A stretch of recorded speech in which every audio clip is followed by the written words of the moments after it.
पाकिस्तान की so called popular तरीन मखसूस सियासी जमात अब अपने ही सुनामी में डूब रही है, जैसे कोई नरगसियत का शिकार शख्स अपने ही अक्स के भंवर में फंस जाए। अब तो उनके अपने फॉलोअर्स को भी समझ नहीं आ रही कि ये कुश्ता मरजान अपनी तरकीब में है क्या चीज।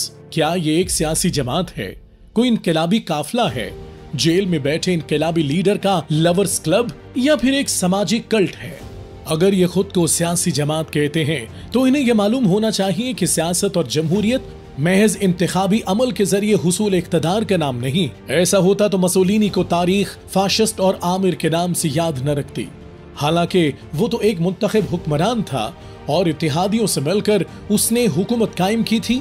इस तरह तो हिटलर भी एक जमहूरी आदमी था, इसकी भी एक सियासी जमात थी, वो भी सदारत का इलेक्शन हारा था, फिर चांसलर बना और उसके बाद उसने जो तर्ज हुकूमत मुतारिफ कराई उसकी वजह से वो आज तक तारीख के बदतरीन फाशिस्ट हुक्मरानों में शुमार होता है।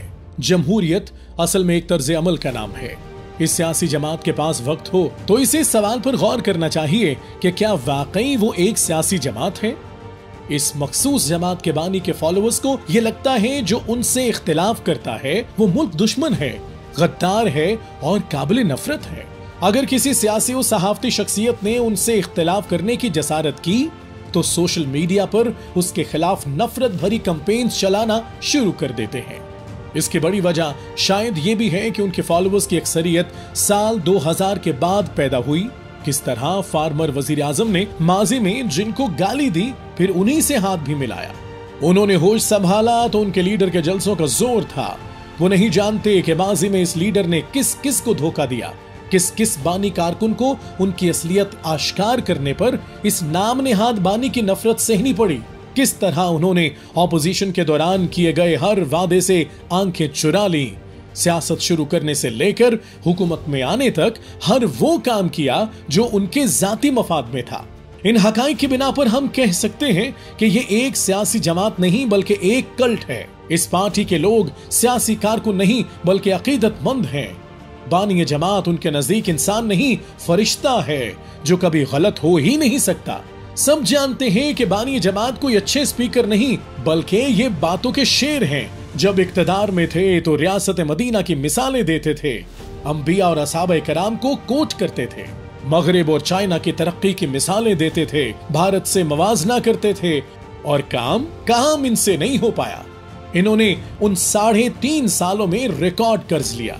उनके दौर में करप्शन कम होने की बजाय मजीद बढ़ी। सानिहा साहिवाल से लेकर मैयतों से ब्लैकमेल होने तक उन्होंने इंसानी मामलात में भी शदीद मायूस किया। जब इक्तदार से बाहर आए तो मुल्क को अनारकी की तरफ धकेल दिया, 9 मई जैसा सानिहा करवाया और अब भी उनकी पूरी कोशिश है कि मुल्क में खाना जंगी हो। फॉरेन फंडिंग केस से लेकर तोशाखाना के तहाइफ तक सैकड़ों केसेस हैं जिनकी वजह से इस मखसूस जमात का लीडर जेल में है। इसमें कोई शक नहीं कि इस मखसूस जमात का सियासत से कोई ताल्लुक नहीं बल्कि हकीकत में ये एक कल्ट बन चुकी है। उसूल और दलील की इसे हाजत नहीं। पैरोकार अपने लीडर के किसी फैसले को परखने के लिए किसी दलील, इखलाकियात और कानून को जरूरी नहीं समझते।